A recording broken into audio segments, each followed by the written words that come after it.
Welcome back to our channel respect education.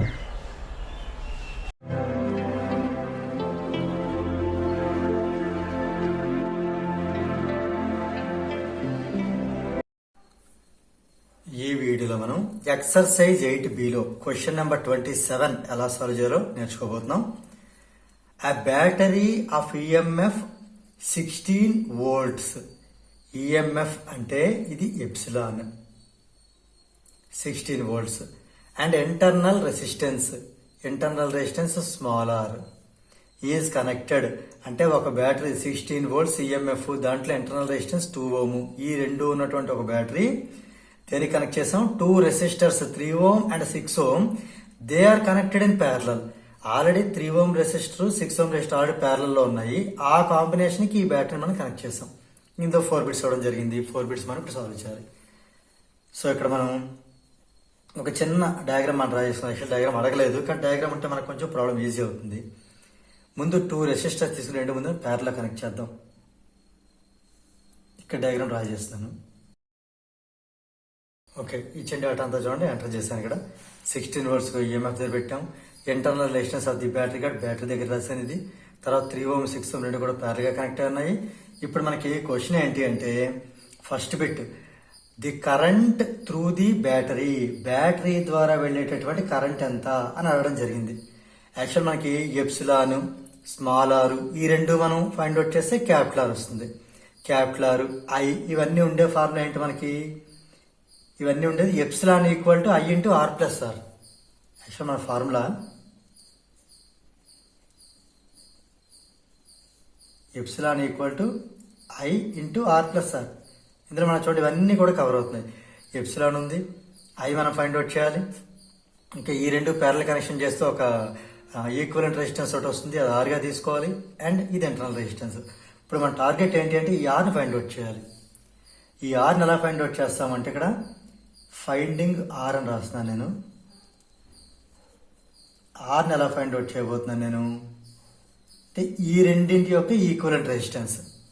ఇది external resistance కదా, బయట ఉండే రెసిస్టెన్స్. అంటే ఈ రెండింటి యొక్క కాంబినేషన్. ఇక్కడ మనకేంటి 3 ohm, 6 ohm are in parallel. ఎలా ఉన్నాయి మనకి ప్యారలల్ గా ఉన్నాయి. మనకి ఆర్ ఏమవుతుంది 1/r equal to 1/3 plus 1/6. 6 LCM అవుతుంది. 3 2s are 6 that 2 into 1 2. 6 1s are 6 that 1 into 1 1. అంటే 3/6 నథింగ్ బట్ 1/2. 1/r 1/2 అయితే ఆర్ ఎంత అవుతుంది 2 ohm అవుతుంది.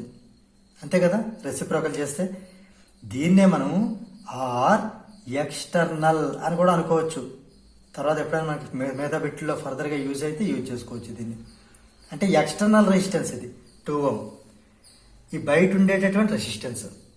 కాబట్టి ఇప్పుడు ఇది యూజ్ చేద్దాం ఇక్కడ. Now first bit epsilon equal to, epsilon అంటే అంతా చెప్పాను ఇక్కడ 16 volts. అంటే 16 ఈజ్ ఈక్వల్ టు ఐ మనం ఫైండ్ అవుట్ చేయాలంటే క్యాపిటల్ ఆర్ అంటే 2 ప్లస్ స్మాల్ ఆర్ అనేది 2. యాక్చువల్ ఇక్కడ మనం గివెన్ డేటా రాసుకోవాలి. Epsilon value, small R value, R1 R2 అని రాసుకోవాలి. కానీ ఇక్కడ ప్లేస్ తక్కువ ఉంది, ఎక్కువ బిట్లు ఉన్నాయి కదా, అందుకని డైరెక్ట్గా ఇక్కడే నేను మార్క్ చేసి చెప్తున్నాను. సో దీన్ని బట్టి మనకి ఈ 16 equal to 4i equal to 16. దీన్ని బట్టి ఐ కావాలంటే 16/4 అంటే 4. మనకి ఈ ఎప్సిలాన్ అనేది ఈఎంఎఫ్ అనేది వోల్ట్లోని అండ్ ఈ రెసిస్టర్ అనేది ఓమ్లోని ఉంటే కరెంట్ అనేది యాంపియర్లో ఉంటుంది. సో కరెంట్ అనేది మనకి ఈ బ్యాటరీ ద్వారా పాస్ అయ్యే కరెంట్ 4 amps అని రావడం జరిగింది. ఇది ఫస్ట్ బిట్ అయింది. ఇప్పుడు సెకండ్ బిట్ చేయబోతున్నాం. సెకండ్ బిట్ ఏంటి అడిగాడు, the potential difference between the terminals of the battery. ఈ బ్యాటరీ దగ్గర ఉంటే పొటెన్షియల్ డిఫరెన్స్ అంటే మనం ఏం చేయాలి, వీని ఫైండ్ అవుట్ చేయాలి. ఇక్కడ బయట ఉండే కరెంట్, యాక్చువల్లీ కరెంట్ బయట లోపల ఒకటే ఉంటుంది 4 amps, అది రెడీ. ఈ బయట ఉండే రెసిస్టెన్స్ 2 ohm రెడీ. మనకి ఐ తెలుసు, ఆర్ తెలుసు, వి కావాలి. వి, ఐ అండ్ ఆర్ ముగ్గురు కలిసి ఉండేది ఎలా, very good, Ohm's law. So Ohm's లాని అప్లై చేసి మనం ఫైండ్ అవుట్ చేసేద్దాం. మనకు ఓమ్స్ లా ఏం చెప్తుంది, వి ఈజ్ ఈక్వల్ టు ఐఆర్ అని చెప్తుంది. ఐ అంటే 4 amps ఇంటూ ఆర్ అంటే 2 ohm. అంటే మనకు V ఎంత వచ్చింది 4 2s are 8 volts. ఇది మనకి potential difference between the terminals of the battery. So B bit కూడా అయిపోయింది. ఇప్పుడు మనం C బిట్ చేయబోతున్నాం. The current in 3 ohm resistor. Current in 3 ohm resistor. ఇక్కడ నేను I for current in 3 ohm resistor అని రాస్తున్నాను. ఇది మనం ఫైండ్ అవుట్ చేయబోతున్నాం. I for current. ఓకే, ఇక్కడ 3 ohm రెసిస్టర్ కాబట్టి R అనేది 3 ohm అవుతుంది. ఇది బాగానే ఉంది. మరి V ఎంత అవుతుంది? ఈ 3 ohm అనేది 6 ohm తో ప్యారలల్ గా ఉంది. ప్యారలల్ గా ఉన్నప్పుడు ఈ పొటెన్షియల్ డిఫరెన్స్ ఇద్దరికి ఈక్వల్ గా ఉంటుంది. కరెంట్ డిఫరెంట్ అవుతుంది కానీ పొటెన్షియల్ డిఫరెన్స్ సేమ్ గా ఉంటుంది. అందుకని 8 volts తీసేసుకోవచ్చు ఇక్కడ. ఓకేనా, 8 volt తీసుకోవచ్చు. ఎందుకంటే in parallel connection V is same. V అనేది మారదు. ఓకే, మళ్ళీ ఓమ్స్ లో అప్లై చేద్దాం. ఓమ్స్ లో ఏం చెప్తుంది? V is equal to IR.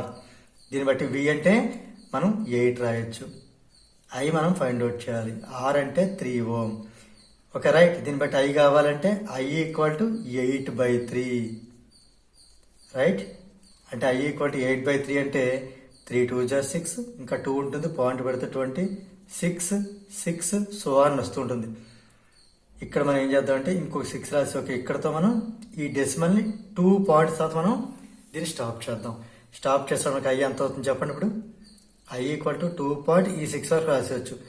ఇది 5 or more than 5 ఉంటే ఇది ఒకటి రైట్ చెయ్యాలి, అంటే 7 అవుతుంది. ఇది ఆంపియర్స్ కాబట్టి I equal to 2.67 ampere. Clear? ఇప్పుడు మనం D బిట్కి వెళ్దాం. The current in 6 ohm resistor అంటే I ఇన్ 6 ohm రెసిస్టర్. ఇది మనం 2 రకాలుగా సాల్వ్ చేయొచ్చు. మీకు ఆ 2 మెథడ్స్ కూడా చెప్తాను, చాలా జాగ్రత్తగా ఫాలో అవ్వండి. ఫస్ట్ మెథడ్ వచ్చి సేమ్ ఇందాకలాగే R equal to 6 ohm. V అనేది కూడా ప్యారల్ లో V సేమ్ కదా. 3కి ఎంత అయితే ఉంటుందో పొటెన్షియల్ 6 కూడా అంతే ఉంటుంది, అంటే 8 ohm. 8 ohm తీసేసుకోవచ్చు. సో దీన్ని బట్టి ఓమ్స్ లో అప్లై చేసేయచ్చు. ఏమవుతుంది? V is equal to I into R. దాన్ని బట్టి V అంటే 8. I మనకి ఎంత వచ్చింది? ఇక్కడ I మనం ఫైండ్ అవుట్ చేయాలి కదా. I ఇంటూ R అంటే మన 6 కాబట్టి ఇక్కడ I కావాలి అంటే 8/6. 2 4s are 2 3s are right 4/3. I equal ఎంత వచ్చింది? 4/3. 4/3 సింప్లిఫై చేస్తే 3 1s are 3, అంటే ఇంకా 1 ఉంటుంది, పాయింట్ పెట్టి 10 అవుతుంది. 3 3 3 సో 1. ఇక్కడతో ఇది ఆపుదాం అనుకుంటే ఇక్కడ ఎంత అవుతుంది? I ఈక్వల్ టు 1.3 రాసేద్దాం. నెక్స్ట్ నెంబర్ లెస్ దాన్ 5 అన్నప్పుడు ఇది యాస్టీస్ రాసేయాలి. 1.33 ఆంపియర్. ఇది మెథడ్ 1. మెథడ్ 2 ఏంటి అంటే సిన్స్ టోటల్ కరెంట్ మనకి ఎంత వచ్చింది? ఇక్కడ 4 amps వచ్చింది. సిన్స్ I అనేది మనకి 4 amps, అందులో 2.67 అనేది ఈ 3 ohm ద్వారా వెళ్ళిపోతే మరి రిమైనింగ్ ఎంత అవుతుంది? అప్పుడు అదే కదా 6 ohm ద్వారా వెళ్ళేది. ఓకేనా? మనకి I total is nothing but I 3 ohm ద్వారా పాస్ అయ్యేది, I 6 ohm ద్వారా పాస్ అయ్యేది. ఇది 3 ohm 6 ohm అని రాస్తాం మనకి అర్థం అవడానికి. అంటే current passing through 3 ohm resistor as well as 6 ohm resistor is nothing but the total current. ఇక్కడ మన టోటల్ కరెంట్ అంతా 4 amperes. ఇక టోటల్ కరెంట్ 4 amperes. అందులో I3 ద్వారా మనం ముందే ఫైండ్ అవుట్ చేస్తాం 2.67. ఇప్పుడు I6 కావాలి అంటే 6 ohm ద్వారా పాస్ అయ్యే కరెంట్ కావాలి. అంటే 6 ohm ద్వారా పాస్ అయ్యేది కావాలంటే ఈ 2.68 వచ్చేస్తుంది. అంటే 4 - 2.67 అలా చేసినా 1.33 వస్తుంది. క్లియర్? ఈ డీబిట్ అనేది అలా చేసినా వస్తుంది. సో దీంతో మనకి ఈ ప్రాబ్లం నెంబర్ 27 అనేది కంప్లీట్ అయింది. If you feel this video is helpful to you, please like, share and subscribe our channel. And please do not forget to press the bell button so that you will get the notifications from our channel. Thank you very much.